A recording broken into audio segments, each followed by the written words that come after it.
Pues muchas gracias por estar con nosotros en estos espacios dedicados a platicar, a dialogar acerca de un gran tema que es la paz, sobre todo en nuestro México tan violentado, tan violento, ¿no? Y tan acostumbrado también a la violencia, pues justamente hemos querido realizar esta serie para platicar varios aspectos de esto que es la paz. Están conmigo, por supuesto, Beatriz. Muchas gracias por estar con nosotros de Signis. ¿Cómo están, Jorge? Buenos días, buenas tardes, donde quiera que se encuentren. Muchas gracias. Y pues está con nosotros Paolo también, que es un gran experto en estos temas de la paz. Gracias Jorge, muy buenas tardes a todos. Y bueno, pues platicábamos un poquito fuera del aire acerca de esto que hace mucho que promueves, Paolo. Conozco tu trabajo, se me hace fundamental para nuestro país, y es esto que son las escuelas para la paz, estar, aprendiendo la paz. Y la primera reflexión que quisiera que hagamos juntos es: ¿se puede aprender la paz? ¿Se puede aprender a ser pacífico? En ese sentido, ¿cómo podemos abonar también a espacios que sean mucho más hacia la paz? Bueno, lo primero, Jorge, sería recordar qué significa ser pacíficos, ¿no? Mucha gente cree que ser pacífico significa ser pasivo, uno que se le puede hacer cualquier cosa. El pacífico, por definición, es el constructor de paz, el que hace la paz.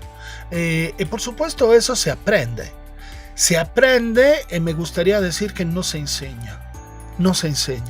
Entonces eso ya presenta un primer punto, ¿no?, sobre las escuelas, porque ¿dónde se aprende la paz? Se aprende donde se hacen las cosas con la paz.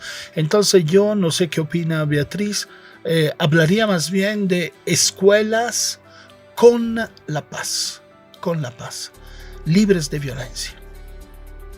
Bueno, pues yo pienso que justamente esta parte del aprendizaje debe comenzar desde la célula que forma la sociedad, la familia. Es donde aprendemos a interrelacionarnos, y creo que algo que hay que hacer ahora es aceptar que podemos tener algunas relaciones disfuncionales por allí, o algunas también padecimientos personales, ¿no?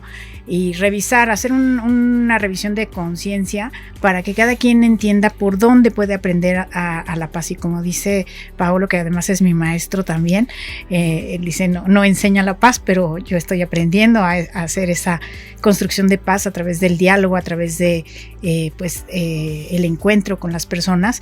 Y justamente para mí es un punto, hacer un momento de inflexión para decir, ante tanto desencuentro que hay, yo cómo puedo vivir en paz. Muy bien, pues sí, espacios con menos violencia, ¿no? Con más paz, por así decirlo. Y creo que en ese sentido algo fundamental es la otredad, ¿no? Es decir, entender que no eres tú solo en el universo, que tus intereses no son los que deben prevalecer en algunos momentos. Cómo entender que existen los otros, ¿no?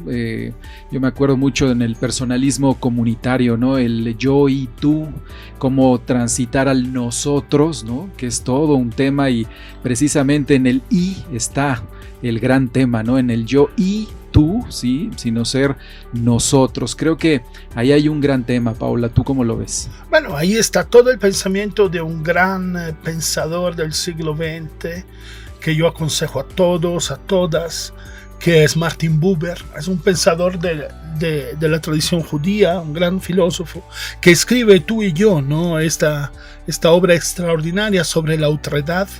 La otredad, al final, ¿qué es? La otredad es el espejo de mí mismo. Eso. La otredad adquiere un sentido si yo logro reconocerme en el otro. El otro, por supuesto, no es el que me cae bien, y tampoco el que me quiere mucho. El otro es el que me cae gordo y que no me aguanta. La otredad siempre representa un umbral de dificultad muy grande, ¿no? Creo que el reconocimiento de la otredad es el primer paso para la construcción de paz. La paz no se construye solos, se construye a partir de nosotros mismos, pero junto con el otro. Después me callo, pero es muy importante. La palabra clave cuando hablamos de otredad es compasión. Compasión, que muchos erróneamente creen que es una palabra religiosa, ¿no? Yo digo que compasión es una palabra de todos y de todas, los laicos, los religiosos. Significa sentir junto con el otro lo que el otro siente. Y es un valor altísimo. La empatía es un valor intermedio sobre el cual yo quisiera discutir mucho, porque está en todas las filosofías institucionales. La compasión es un valor muy alto. Sin duda, un valor altísimo y decías, pues, ¿qué chiste tiene amar al amable, no? ¿Qué chiste tiene amar al que piensa como yo, al que de alguna forma comparte lo que yo soy? Pues no tiene ningún chiste. El chiste está en poderse encontrar con el que no piensa como tú, con el que no habla como tú, con el que no tiene tus intereses y ahí empezar a construir también otredad, construir un nosotros fundamental. Oye, Beatriz, ¿y cómo le hacemos en las redes sociales? Imagínate tú ahí que ya no sabemos si el que está ahí es o no es, ¿no? Si a veces es simplemente un avatar, ¿no? Ahora le dicen a esto, donde cada quien va construyendo incluso de manera ficticia su forma de ser. ¿Cómo encontrarnos ahí? ¿Hay manera, no hay manera? ¿Es mejor hacerlo en persona? ¿Tú qué opinas? Bueno, yo pienso que tiene que salir siempre desde el encuentro personal. Eso no sustituye, no se ha dicho de ninguna manera que pueda uno sustituir esa relación personal.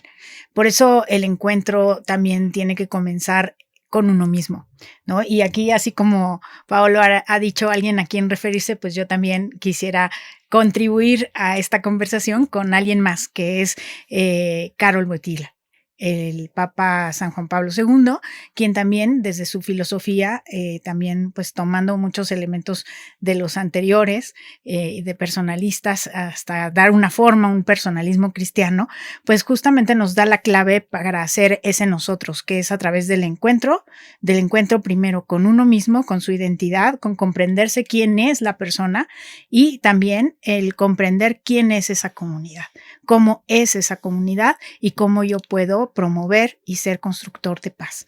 Así que, pues bueno, tenemos muchos elementos que podríamos seguir platicando al respecto. No quiero profundizar, solamente les digo, hay muchas claves en la antropología personalista de San Juan Pablo II. Claro, todo un tema. Y Paolo, ¿cómo le hacemos para dialogar y encontrarnos con los que nos caen gordos? Porque creo que ahí hay mucho por hacer, ¿no? Tenemos que cultivar y aprender algo complejo, difícil, que no es lo mismo, lo recuerdo siempre, complejo y difícil, que es la escucha. Eso de la escucha me parece algo esencial. No sabemos escuchar. La escucha no es prestar atención. Una vez le pregunté a los niños de un grupo en un aula qué significa escuchar. Un niño contestó callarse. Eso, me parece que el primer punto es aprender a callarnos. Pero, ¿sabes? Cuando ahora hablaba Beatriz, yo no estaba callado. Estaba hablando conmigo mismo, preparando mi intervención. ¿Qué significa? Que escuché la mitad de lo que dijo. Pido disculpas. Pero eso pasa continuamente. Nosotros no escuchamos al otro. Antes hablábamos de compasión, ¿no? La compasión es la primera fase de la escucha, pero hay otra fase de la escucha que me parece importante. Y otra vez voy a utilizar una palabra que mucha gente cree que pertenece a la religión. Yo soy muy laico, ¿no? Beatriz lo sabe, tú lo sabes. La caridad. Entonces, se escucha con compasión y con caridad. La caridad es fundamental porque escuchas sin juzgar al otro. Eso significa dejar que lo que el otro siente entre adentro de ti. No significa hacer lo propio, pero acogerlo.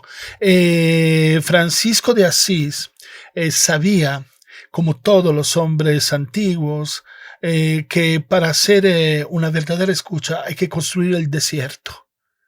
No es un caso, ¿no?, que todos los grandes del mundo antiguo, incluyendo Jesucristo, tienen su momento de desierto, porque el desierto construye las condiciones para la escucha. Cuando Francisco se desnuda frente a todos y le dice a su padre, yo tuyo no quiero nada, está construyendo el desierto.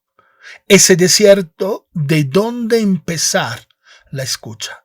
Y después se retira a construir solo, en perfecta soledad, una iglesia completamente destruida, ¿no? San Damiano. Creo que eso es lo que necesitamos, aprender a escuchar. Si no sabemos escuchar, no hay diálogo. Importantísimo, ¿no? Y en un ambiente como el que vivimos todos los días, ¿no? Sobre todo en las grandes ciudades, aquí en la Ciudad de México, no se diga que todo es correr, todo es ruido, todo es interno y externo, ¿no? Con el bombardeo de información que recibimos, impresionante, ¿no? No, desde tempranito empiezan los WhatsApps, tin, tin, tin, tin, y ya no nos dejan en todo el día hasta altas horas de la noche. Incluso, pues ahí hay muchos temas laborales, incluso, ¿no? Como ya no terminas a las 6 de la tarde, ¿no? Y te vas a tu casita si no sigues, porque hasta las 10, 11 de la noche te siguen llegando mensajes. Qué difícil hacer silencio, ¿no? En este contexto, Beatriz. Pues justo es aprender a desconectarse, es aprender a entrar en uno mismo, esa introspección. Al primero que tenemos que aprender a escuchar es a uno mismo. Ese diálogo interior también hay que saberlo gobernar. Y bueno, pues esto es como una serie de consejos que puedo dar desde el punto de vista que a mí me ha funcionado y que les invito a los radioescuchas, a nuestros escuchas, a los ciberescuchas. Ahora son nuevos conceptos que tenemos que seguir. Pero, por ejemplo, aprender a desconectarte. Una herramienta muy sencilla es que en el teléfono tienes una notificación, cuánto tiempo llevas conectado en el día, si aumentó o disminuyó tu conexión. Y luego otro tema también es hacer tiempo para la conversación con otros. Pues bueno, por ejemplo, teniendo un gran conversador al lado, ¿no? Y aquí al lado, enfrente mío, pues aprender a hacer conversación, escuchar con el corazón, nos dice el Papa en el último mensaje de la Jornada Mundial de las Comunicaciones Sociales, y aprender de verdad a hacer ese alto en el camino, escucharte a ti y escuchar al que tienes al lado. Pues imagínense tan fácil y tan difícil que es empezar a construir la paz, ¿no? Porque ahí empieza en lo pequeñito, en tu interior, en tu propio diálogo, en el diálogo con los demás, porque a veces lo vemos allá como que muy lejano, ¿no? Pues a ver quién construye la paz, porque está complicadísimo, pero ahí empieza mucho de lo que hay que tomar en cuenta y ya a un nivel un poco más amplio, Paolo, paz y justicia, ¿no? Que también son temas pues que se ligan, que son fundamentales y que a veces también se nos olvida, ¿no? Porque ¿cómo puede haber paz si no hay justicia, ¿no? Bueno, en realidad yo creo, ¿no?, que la paz es la justicia. Cuando tú preguntas a las personas, porque todo el mundo pide paz, pretende paz, ¿no? ¿Qué es la paz? La gente empieza a tambalear, ¿no? Porque la quiere, pero no sabe, ¿no? El policía te dice, la paz es tranquilidad. La paz es tranquilidad. Yo al principio pensaba que no, pero sí, es tranquilidad. Porque una alumna un día me dijo, yo quiero ir a las 11 de la noche al Oxxo sola, sin miedo. Claro, y tiene toda la razón. Entonces significa que la paz es tranquilidad, pero la paz es también educación, la paz es salud, la paz es no discriminación, libertad de movimiento, libertad de palabra. Entonces la paz es justicia. Es decir, la paz es los derechos humanos, ¿no? Entonces creo que ser constructores de paz significa también ser constructores de justicia. ser constructores de justicia. Creo que es un punto fundamental en el discurso de la montaña, ¿no? Que creo que es uno de los discursos más revolucionarios que se han hecho en la historia de la humanidad. Se habla, ¿no?, de constructores de justicia, se habla de constructores de paz, ¿no? Se habla de gente que muere por la justicia, ¿no? Creo que es un binomio que en la realidad son las dos caras de la misma moneda. No hay paz sin justicia, no hay paz sin verdad. Eso es un tema que nos toca a todos muy cercanamente, ¿no? ¿Cómo es posible construir la paz sin verdad? Sin verdad. Entonces, yo creo que sí, son lo mismo, ¿no? Sin duda, y temas importantísimos, ¿no? Verdad, justicia, y cómo la justicia, pues nos han enseñado de manera muy razonable, es dar a cada quien lo que merece, ¿no? En principio. Pero la paz desde el punto de vista cristiano es mucho más allá. Es decir, la justicia desde el punto de vista cristiano es mucho más allá, y es dar a cada quien lo que necesita. Y es un cambio brutal, ¿no? Porque ¿qué implica? Que tienes que conocer al otro, ¿no? ¿Qué es lo que necesita para poder ir proponiendo también esta parte de la justicia? Y la verdad, Beatriz, ahí estamos también en un tema crítico, ¿no? Dicen que estamos en la época de la posverdad. Adela Cortina, esta filósofa española, también sensacional, ella dice, pues es que posverdad es decirle elegante a la mentira, ¿no? Entonces diría, pues estamos en la época de la mentira, punto, ¿no? Que creo que eso es también importante. Beatriz, ¿tú cómo ves? No, bueno, pues es que viene otro tema que es el de las fake news, y ese desde la comunicación, pues sí hay una preocupación, sobre todo porque cualquiera puede ser promotor, o no le quiero hablar de promotor porque eso sería promoción, pero cualquiera puede hacer que esa mentira prevalezca, ¿no? Entonces, ¿qué es lo primero que hay que hacer? Aprender a distinguir la opinión de los hechos. Eso lo podemos hacer todos, y además tenemos esa responsabilidad con el celular que tenemos, el internet, el alcance que tenemos de distribuir mentiras, ¿no? Y por otro lado también aprender a ser como mucho más pausados, dejar no solamente irnos con ideas de tribus, ¿no? De lo que está pensando uno, lo que está pensando otro, y que eso es lo que yo soy. O sea, a mí me va a doler cuando alguien me desmienta con respecto a un hecho, cuando yo pienso que en eso está fundada mi identidad. Entonces, pregúntate más bien a ti mismo, o sea, tú hazte ese trabajo de ubicar cuáles son las cosas que son verdaderas, para que entonces te hagas un garante de esa paz y de esa justicia, que también tú puedas pedir respeto a la libertad de expresión, pero también porque tú respetas la libertad de expresión del otro, porque estás hablando con la verdad. Es algo que todos tenemos que hacer, definitivamente. Oye, Paolo, y verdad, mentiras, también se dicen muchas mentiras acerca de la paz, ¿no? Se dicen muchas mentiras acerca de la paz. Me gusta mucho lo que escribe Umberto Eco en su tratado de semiótica general. A un cierto momento dice Umberto Eco, nada de lo que se usa para decir la verdad se puede utilizar para mentir. Pero todo lo que se usa para mentir se puede utilizar también para decir la verdad. Y eso es una cosa que a mí siempre me ha puesto mucho en discusión. ¿Me entiendes? Por ejemplo, tú hablabas de mérito. Los derechos no se meritan, no se merecen, ¿no? No se merecen. La meritocracia es una verdad que ha sido construida en las últimas décadas, y la meritocracia es una de las palabras más violentas que nuestro sistema pudiera construir, ¿no? No existe la meritocracia, es una violencia y es una constructora de injusticia terrible. Entonces es evidente, ¿no?, que a mí me gusta siempre, cuando pienso en la paz, pensar en realidades y en percepciones distintas de la realidad.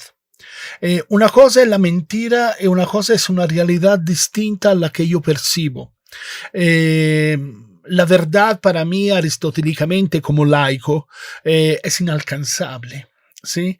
Decía Aristóteles, si yo pudiera conocer la verdad, sería la verdad misma, ¿no? Pero yo sé también que no puede haber dos verdades, porque una de las dos sería una mentira. ¿Qué significa? Que yo no puedo apuntarle a la verdad para construir la paz. Puedo caminar hacia la verdad, pero jamás la alcanzaré. Y siempre encontraré personas, otras personas, como tú decías antes, que tienen percepciones de la realidad diferentes que la mía. ¿Sí? Y entonces eso no significa que mientan. Significa solo que ven las cosas desde otro punto de vista. ¿No? Eso me parece importante porque si no la verdad se vuelve también un pretexto. ¿No? Ahí yo no puedo alcanzar la verdad, tú no la sabes, yo no la sé, entonces no tenemos la verdad y hacemos la guerra. No es así. Tenemos que acoger la realidad del otro y eso es más complicado. Claro, y qué fuerte también lo que comentas, ¿no? La parte de la meritocracia, la parte de estos ambientes que estamos tan acostumbrados a vivir en esta violencia, ¿no? Que ya no lo vemos, ¿no? O sea, como tú dices, parecería lo más normal del mundo, estar buscando méritos y ¿no? Parecería lo más normal del mundo y no es así, ¿no? Dentro de muchas realidades, detrás hay violencia, ¿no? Hay esta violencia que no sé si estaría bien decirlo, pero hay que aprender a reconocer. Hay que aprender a reconocer la violencia. Ahora quiero decir una cosa rapidísima. Nosotros siempre estamos muy, muy dispuestos a ver la violencia del otro. Tenemos una dificultad espantosa para reconocer la nuestra. Entonces, reconocer que la meritocracia es una herramienta de violencia para nosotros es terrible. Hemos construido una mitología de la meritocracia. La pedimos a gritos cuando hablamos de la política, no queremos la meritocracia. La meritocracia prescinde de las condiciones de las personas. Prescinde del hecho que uno puede correr con las Nike y uno puede correr descalzo. ¿No? Prescinde de tantas cosas como si todos corriéramos en las mismas condiciones. No hay violencia más grande que esta. Yo no lo sé. Esa es una violencia enorme, enorme, porque habla de nuestra ceguera. Entonces, eso me parece gravísimo. Claro, y la desigualdad que está en las oportunidades, ¿no? Porque no es lo mismo nacer aquí en el Pedregal, ¿no? Que nacer en la Sierra Tarahumara, pero al fin de cuentas decir, pero tienes que, ¿no? Pero la meritocracia se aplica a los dos de la misma forma. Exacto. Es nuestra paz. Eso es también lo que hay que aprender a reconocernos, como tú dices también en el otro, ¿no? Que es un espejo, o sea, cuando el otro no está bien, cuando el otro no está desarrollándose plenamente, pues algo estoy haciendo yo, ¿no? Beatriz, creo que también ahí hay mucho que hacer en esta conciencia del otro, para el otro, incluso ahí pues fundamental la parte de la comunicación. Sí, claro, porque para poner en común primero tienes que buscar la justicia, ¿no? O sea, también de decir qué le doy qué es lo que necesita el otro para que todo el mundo tenga lo que necesita. Y bueno, aquí a mí me vuelve a poner este concepto que se los reitero, ¿no? La idea de que tenemos que entrar en nosotros mismos para conocernos, reconocer nuestra dignidad única e irrepetible y reconocer que el otro, aunque piense diferente a mí, también es único e irrepetible. Y eso es lo valioso para poder dialogar, para poder verdaderamente escucharnos. El Papa Francisco nos lo dice en esta carta que cumple en este 2023, justo el 24 de noviembre, 10 años, el Evangelii Gaudium, nos habla de los desafíos que tenemos para superar como humanidad. No habla solamente a los católicos, habla a la humanidad y entre ellos pues es justamente superar este tema del conflicto y provocar el diálogo social en todos los niveles, en todos los lugares y pues bueno, justamente también parte de la idea de estas entrevistas es que vayamos generando ideas a conversar para que entre todos podamos encontrar la paz. Buenísimo. Y Paolo, alta escuela para la paz. Yo creo que también es, en términos, digamos, generales, uno diría, wow, o sea, se necesita una alta escuela, se necesita ponerle interés, ¿no? A este tema. Platícanos un poco de este esfuerzo que tú realizas. Bueno, la alta escuela, que el nombre completo es Alta Escuela para la Construcción de Paz, ¿no? Perfecto. Porque es un lugar donde se pueden aprender muchas cosas a través de la paz. A través de la paz. La paz es una herramienta para aprender las cosas, no es la cosa que se aprende. Creo que es un lugar donde se aprende mucho a trabajar sobre uno mismo, porque yo comparto la postura de Beatriz, que además lo recuerdo, ¿no? La frase extraordinaria que todo el mundo conoce de Gandhi es justamente eso, ¿no? La paz no es la meta, es el camino. Y si quieres cambiar el mundo, cámbiate a ti mismo, ¿no? Parece el clásico refrán de un libro de valores o de civismo, pero cuando lo lees bien, es la cosa más grande que podamos leer, digamos, cambiarse a sí mismo, trabajar en nosotros mismos. Para eso sirve la alta escuela, ¿no? La alta escuela sirve para esto, para conocer cómo se dialoga con el otro, hasta las técnicas que son importantes, las herramientas, para aprender a lidiar con el dolor, Jorge. Porque cuando decidimos construir la paz, a veces no pensamos que va a ser una tarea dolorosa. Siempre en la construcción de paz hay que renunciar a algo. Si nosotros no estamos dispuestos a renunciar a nada, esa no es paz, es victoria. Y aquí no se trata de ganar, se trata de construir algo junto con el otro, que significa que el otro va a tener una pérdida, que yo también voy a tener, y perder cuesta. Entonces, hasta aprender a lidiar con el dolor de uno mismo es un objeto de la alta escuela. Claro, la paz es el camino, Beatriz. Creo que también el camino para Signis, también el camino para los comunicadores y ahí hay también un trabajo importante. Sí, claro, porque fíjate, y es parte de la idea de provocar estas conversaciones. Yo soy alumna de esta alta escuela para la construcción de la paz desde pues recientemente, pero he ido aprendiendo mucho en el camino y justo no puedes pensar que la paz va a venir sola, que la voy a ir a adquirir a un estante, ¿no? A un anaquel. No, tenemos que construir la paz. Y por eso digo, desde la experiencia, pues las cosas comienzan con uno mismo. Primero gobernando el diálogo interior, eso pues creo que todos nos merece, o sea, tener esa capacidad de decir en este momento apago el teléfono o lo dejo apartado.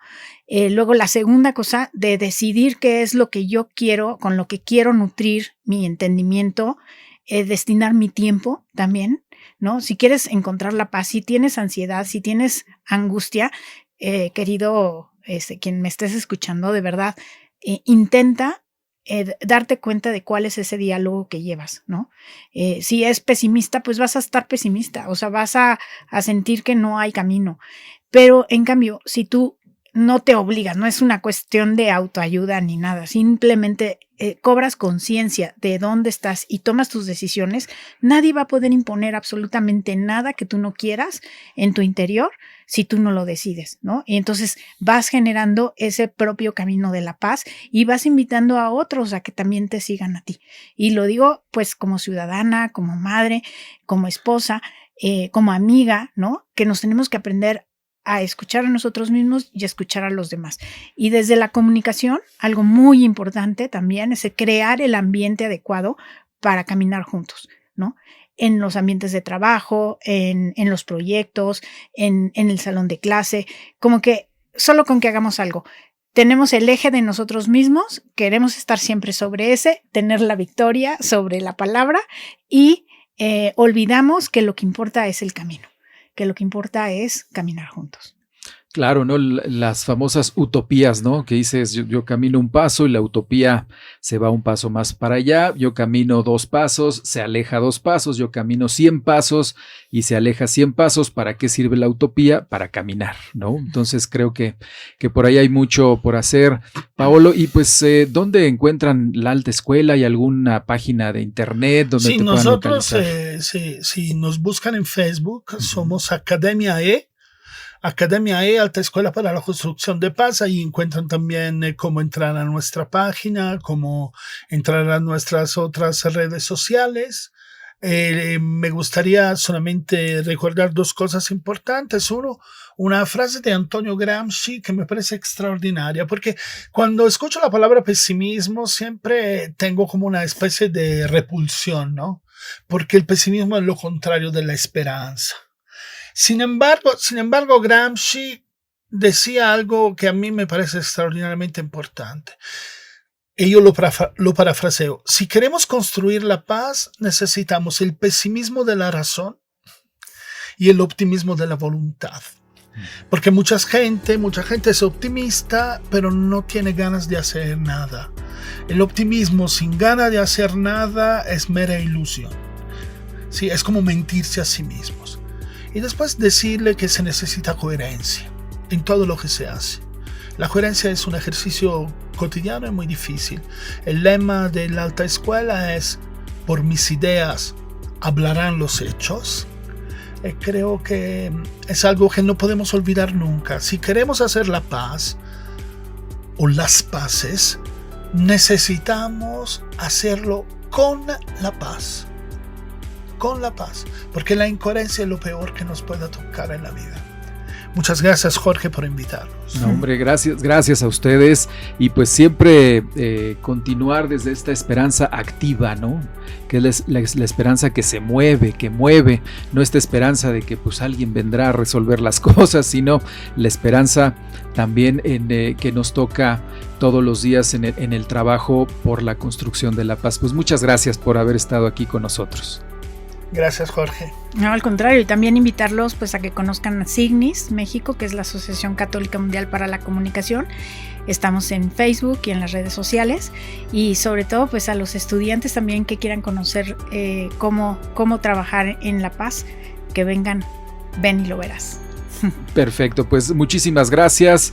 Nos escuchamos y nos vemos en la próxima. Hasta luego.